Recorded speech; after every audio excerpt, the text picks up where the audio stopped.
مجھے 2 ہفتوں سے بےحد خوشی ہو رہی ہے جب سے میں پاکستان کی سرزمین پہ قدم رکھا ہوں، اور میں جب پاکستانیوں سے ملتا تھا پاکستان کے باہر اکثر، اور شیخ ابتسام ظہیر صاحب سے بھی ملا جیسے انہوں نے کہا 2012 میں، اور کئی پاکستانیوں سے ملا، دبئی میں، سعودی میں، کویت میں، یو کے میں۔ الحمدللہ ان کی محبت مجھے کافی متاثر کی، اور میرے ذہن میں ایک تصور تھا کہ میں جب پاکستان آؤں گا تو مجھے محبت ملے گی، لیکن جب میں یہاں آیا تو جو میرا تصور تھا وہ صحیح نہیں نکلا۔ مجھے جو تصور تھا اس سے 10 گنا زیادہ محبت ملی۔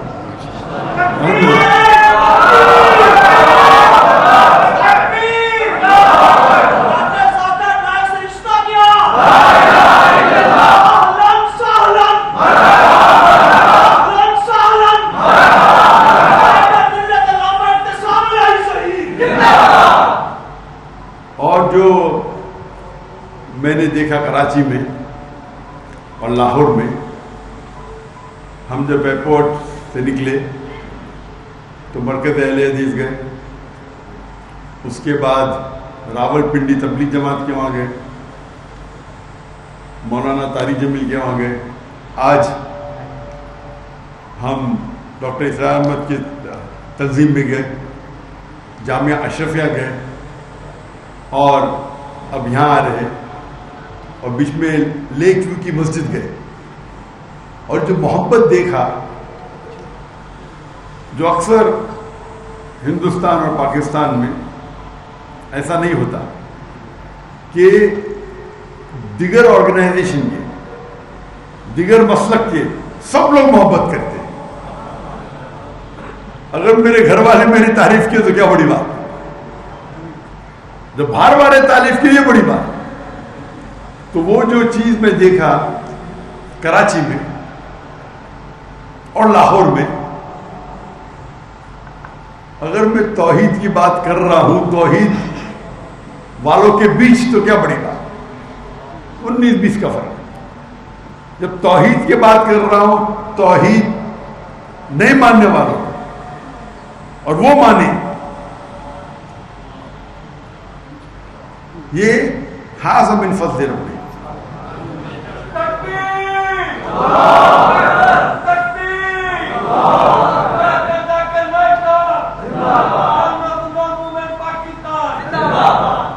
اور یہ میں نے احساس کیا اللہ کی فضل سے ہندوستان میں، کیونکہ میرے والد کوکنی تھے، وہ شافی تھے، لیکن ان کا شوق تھا کہ جتنے مسلک ہیں ان کے علماء کے ساتھ مل جل کے رہے۔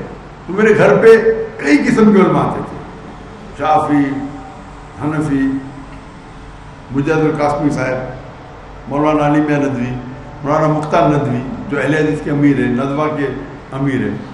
تو میرا اٹھنا بیٹھنا تھا، پہلے بچہ تھا، میں چھوٹا تھا تو کم میں علم حاصل کرتا تھا۔ پھر الحمدللہ پھر میں سعودی گیا، بڑے بڑے علماء سے ملاقات کی،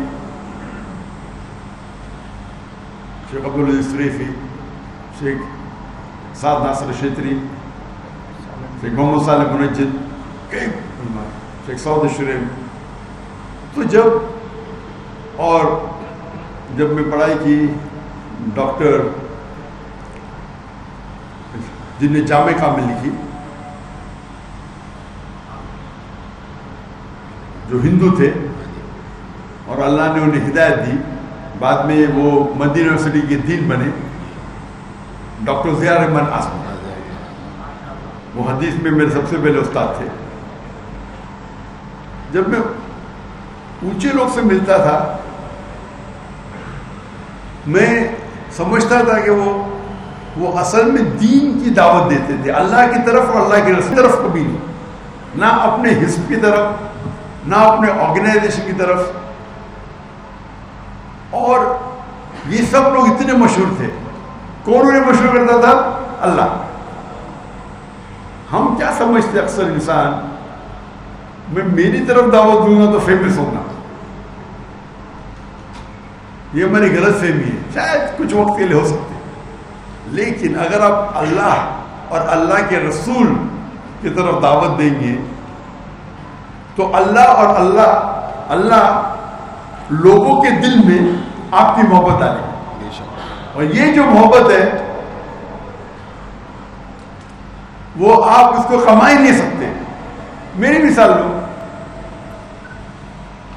میں تو ہکلاتا تھا بچپن میں. اگر کوئی مجھے پوچھتا تھا تمہارا نام کیا، میں کہتا ذاکر. میں خواب میں یہ سوچ سکتا تھا کہ دنیا کا سب سے بڑا ڈاکٹر بن سکتا ہوں، لیکن 25 لوگوں کے سامنے تو بات ہی نہیں کر سکتا. احمد دیدار صاحب کی وجہ سے میں ڈاکٹر آف باڈی سے ڈاکٹر آف سول بن گیا. ان سے متاثر ہو کے میں ڈاکٹر بنا، سوچ کے ڈاکٹر سب سے بہترین پیشہ ہے. کیوں؟ بیماری دور کرنا، لوگوں کی جان بچانا سب سے بہترین پیشہ. اچھا ہے، ان کو ملنے کے بعد جب قرآن مجید پڑھنے کے بعد مجھے اس سے بہتر پیشہ ملا. اللہ تعالیٰ فرماتے سورہ فصلت میں سورہ نمبر 41 آیت نمبر 33 وَمَنْ أَحْسَنُ قَوْلًا مِّمَّنْ دَعَا إِلَى اللَّهِ وَعَمِلَ صَالِحًا وَقَالَ إِنَّنِي مُسْلِمٌ. وہ کون شخص سب سے بہتر ہے جو اللہ کی طرف بلاتا ہے، اچھے اعمال کرتا ہے اور کہتا ہے میں مسلم ہوں. تو ہم اگر کوئی شخص اپنے آپ اگر مدینہ سے فارغ ہے، اپنے آپ کو مدنی کہتا ہے، مجھے کوئی اعتراض نہیں. اگر دیوبند سے فارغ ہے، اپنے آپ کو دیوبندی کہتا ہے، مجھے کوئی اعتراض نہیں. ندوہ سے فارغ ہے، ندوی کہتا ہے، کوئی اعتراض نہیں.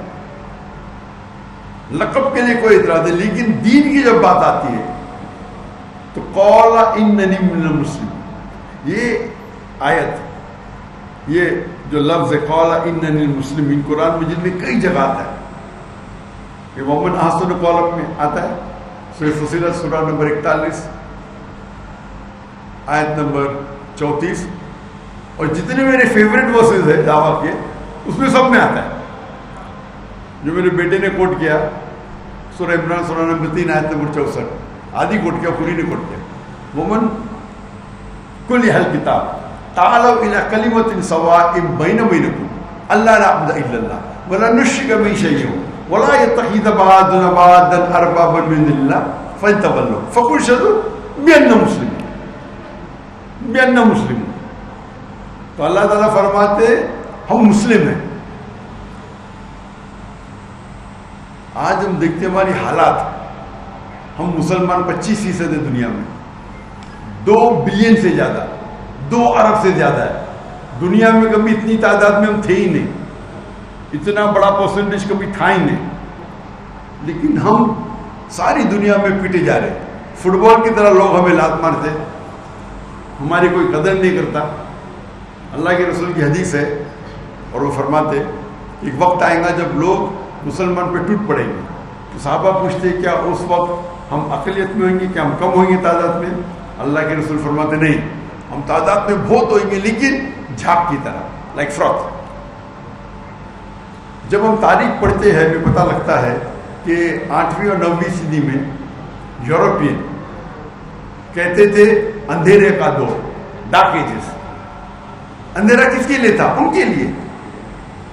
اس دور میں مسلمان نے جو ترقی کی سائنس اور ٹیکنالوجی میں، اگر آپ کو سائنس پہ تحقیق کرنا ہے اس وقت آپ کے لیے لازم تھا کہ آپ عربی زبان پہ مہارت پائے، کیونکہ عربی زبان اس ٹائم عروج پہ تھی. ہم مسلمان عروج پہ تھے. میتھمیٹکس میں کتنے ہم نے انوینشن کیے. ٹریگنومیٹری کے فادر کون ہے؟ مسلمان. کیمسٹری کے فادر کون؟ ویسٹرن ورلڈ کہتے ہیں گیبر نے جابر بن حیان. جو الکحل یہ لفظ ہے آیا عربی لفظ الگل سے، ایول اسپرٹ. محمد رازی، علی بن سینا، کئی آپ نام دیکھیں گے. اس ٹائم مسلمان عروج پہ تھے کیونکہ ہم قرآن اور صحیح حدیث کے قریب تھے. آج اللہ نے ہمیں دولت دی ہے. میرے نظریے سے سب سے امیر انسان دنیا میں اکثر مسلمان ہے. ٹاپ 100 میں سے 95 سے زیادہ مسلمان ہیں. آپ یہ فوربس لسٹ پہ مت جاؤ. یہ فوربس لسٹ میں Elon Musk $220 billion, Jeff Bezos $1 billion, Bill Gates, یہ سب لسٹڈ کمپنی ہے.